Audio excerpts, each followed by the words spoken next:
is the Dakar Rally, and the spectacle is so much more than standing in one spot and watching them pass by. And that's what I'm going to show you. I'm Mike, welcome to DownieLive. Let me show you the Dakar Rally 2024 here in Saudi Arabia. That is a race truck. We are inside the bivouac at the Dakar Rally. I've been very kindly invited by Red Bull.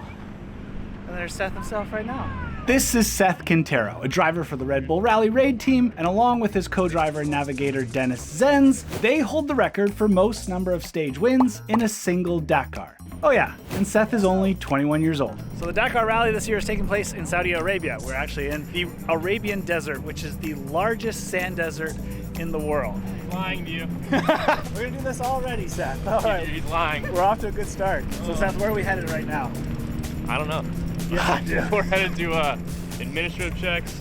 Gotta get all signed in for the race and make sure that all gear's good to go. It's basically making sure all the paperwork is squared off. Make sure the money was sent. Yeah, basically. that's it. That's how it goes. But actually, the co-driver, Dennis, is responsible to make sure all the paperwork is complete. They have to submit forms to administration, accounting to make sure they've paid, customs, the FIA, go through a medical check, and even complete press photos and video here.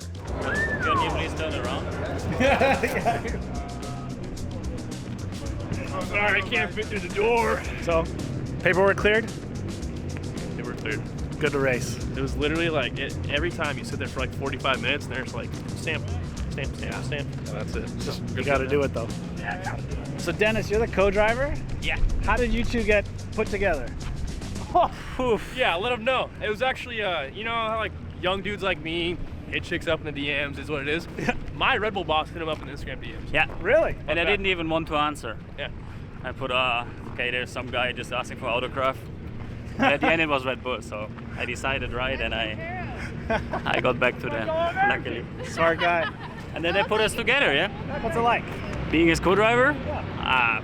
You need to be nanny, what do you say, nanny? Yeah. You need to be psychologic, is also the right word? It's not my words, I can translate into the road book, but But you're more than just a co-driver at this point. Yeah. Out here in the middle of the desert, there aren't any accommodations, so you've got to bring your own. Welcome to my humble abode.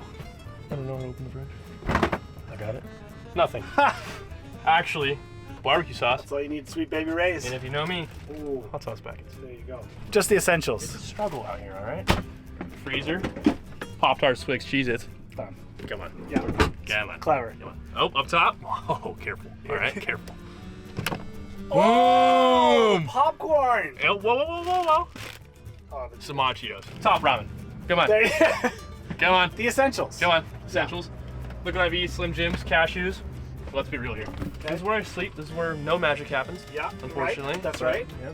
Goldfish. See them up there? That's my midnight snack. More snacks. You just tuck them away in any little What cubby. am I supposed to do? I expected more clothes for 2 weeks. You just wear this. Well, if you think about it, we're racing for 12 hours a day. Yeah. And we're only in clothes when we get out. And usually by the time we're done, we're hopping like sweats and a t-shirt and we're done for the day, or we're doing an interview in the suit. So it's like the first 3 years I brought so much clothes, so much stuff, and I never looked at any of it. And so like, I have like 3 shirts, a pair of sweats, and a couple other things, and that's literally it. It helps with doing laundry when you don't pack any clothes.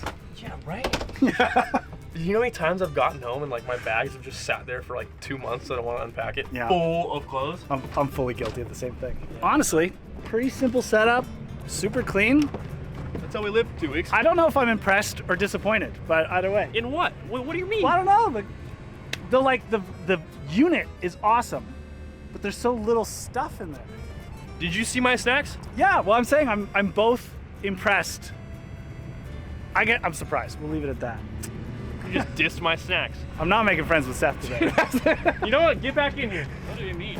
You know how much popcorn I have? Do you know how many bags of chips I have back here? I was just keeping it a secret, all right? Guess what's fully under this mattress and all the storage areas? All of my food. Now, if you don't have an RV, you might be sleeping out here. This is the sleeping zone. I can't guarantee it's quiet in here at night, but get the precious hours they need. But maybe most importantly, the bivouac is also where mechanics and teams work on the vehicles. This is the office for Sebastian Loeb. We mount some drinks bottles behind the seat. Right. There are 4 drinks bottles, all insulated, and then the drinks lines like a Camelback. Oh yeah. Water, energy drinks, Yeah. replenishing isotonic fluids and such like. It is a regulation that you have to start the stage, every stage on the Dakar, with a certain amount of fluid and a certain amount of food as well, to a certain calorific value, just in case you get stuck in the middle of nowhere for some big period of time, because it's hot out there in the empty quarter. Yeah. It's very hot indeed. When the drivers get out of the car, they are not just wet under here, not just wet. Totally. From the collar to the cuffs of their trunk, they are soaking wet. Okay. So this is the back of the Pro Drive Hunter. We've got the tow rope, we've got the sand ladders, we've got other tow ropes, we've even got a carbon fibre shovel. We do not mess about. As we come full circle, so the co-driver's side, he's got 2 tablets that give him the road book and the heading, which is in the road book. The road book is given to the co-driver just 20 minutes before the start of the stage. Do you want to have a go? Yeah, I'd love to. So right foot? Yeah, right foot, that's it. There you go, and then just lift you'll pivot yourself with your arm in. My leg is touching, and my feet can't go side by side. This is snug. I'll leave it to the pros, but this is a cockpit. This is a fighter jet cockpit. Okay, good luck to me getting out now. But the most mind-blowing part about this, every single morning, all of this gets packed up, moved to the end of the stage, and set back up again. I love it. I love that thing. But enough with the bivouac. Okay. Well, Audi here. Nothing odd about this. 4-point harness. Are we racing today? More or less. More or less. All right, let's go. So we're harnessed in. First thing we have to do is get fueled up. And we are in the refueling zone. This is pretty much what the drivers would do. So obviously this isn't a permanent gas station that's in the middle of the desert. They have the trucks with the tanks and little makeshift pumps that are here in the meantime. That's a temporary gas station. So now that we're refueled, we're headed to the shakedown to watch the drivers and the teams, make sure their cars are feeling good before the race. Now, as we're heading out to the track, remember, it takes place over 2 weeks crossing 5,000 kilometers of empty desert. And looking around, it's not easy to find the track. That's because the track is not marked, which is exactly what makes this race so difficult. What up, Dow? Morning. How you doing? Good, how are you? How's it feel? Feels good. I was like, kind of like, oh, this race is gonna suck, and then I drove, like, oh, this race is gonna be sick. Let's go. Have you checked out my truck yet? Oh, you want to show me? Come on over. It's a blind spot. It's cross country. It's an adventure. No one really knows where to go at the moment. So actually, till we are coming to a certain point, we don't know where we are.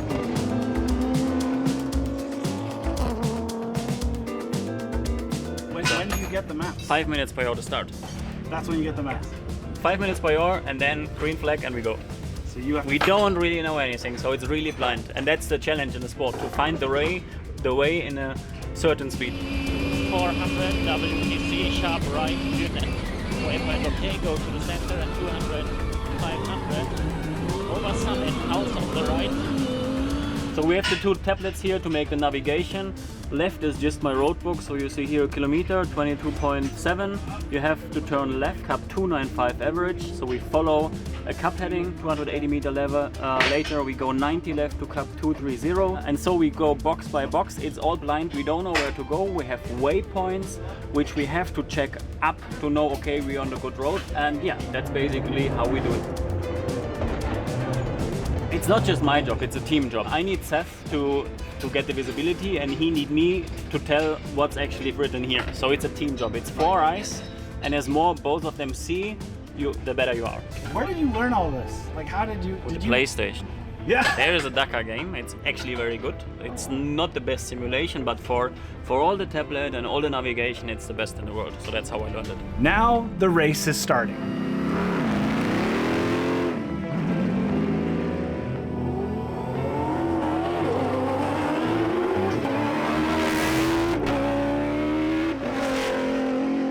But beyond a whole bunch of dust, we can't actually see much from here. The best way to watch this race is likely online, thanks to the footage from these many TV helicopters. But I'm here in person, so let's head out into the desert and see what it's like to watch from the ground. The race is off-road, which means our viewing spot is also well off the highway. He's drifting, no. He's stuck? Oh yeah, maybe. He's stuck? But he's not in full wheel mode. Oh, look. Sunrise in the desert already. Wait, we good? Yeah, go. Yeah! Okay, well now what? Let's go, let's go, let's go, let's go! Okay, we keep going.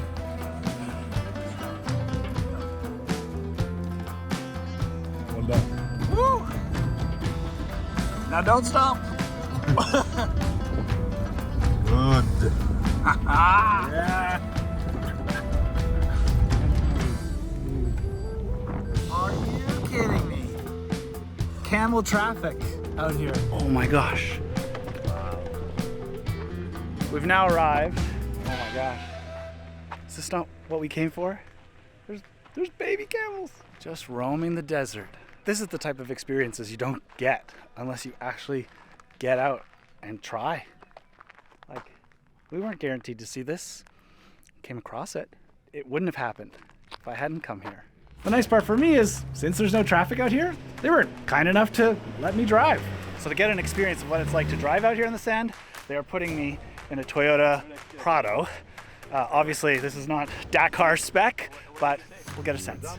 A sandy desert. We are in 4 low conditions. I think we're gonna need it. But it does manage to pull it off pretty well. Oh, now we're in the deep sand. I'm full throttle, and we're fighting it. We're gonna make it. We're gonna make it through. Lucky I have a good navigator with me. That's half the job in the Dakar, isn't it? Yes. The momentum, and then we're gonna left, gas and left, yeah. And gas. And go. Easy. Thank you. Pleasure. Let me tell you, from being behind the wheel, when you're driving, you see the landscape a little differently. I'm afraid of sinking or getting stuck in the sand, but also aware of the jagged rocks potentially puncturing something. Let me just tell you, Seth and Dennis sure make this look a lot easier than it actually is.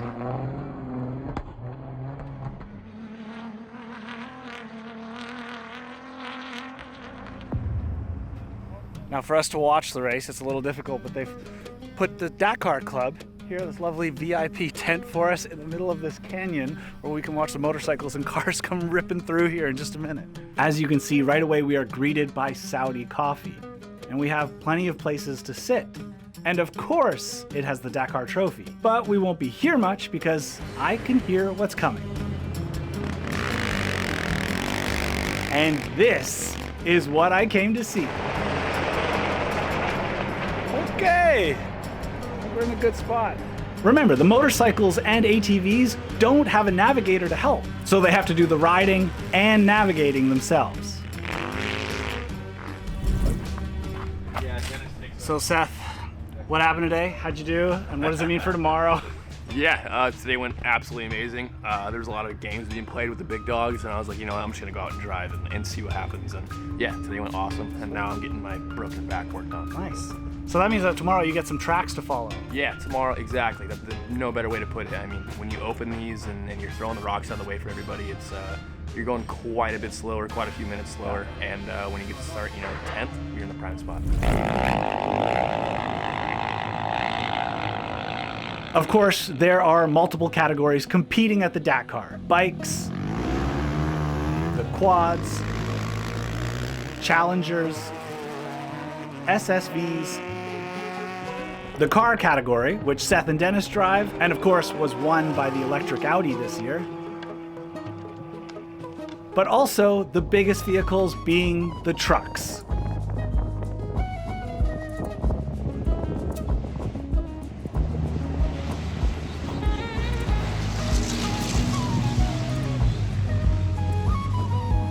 But maybe my personal favorite is the classic category, featuring vehicles that have already previously raced in the Dakar.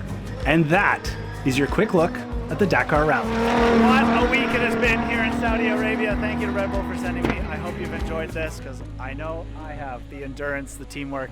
If you're new here, I'm Mike. Welcome to DownieLive. I don't know where I'm going next, but I know I want you there with me. See you next week.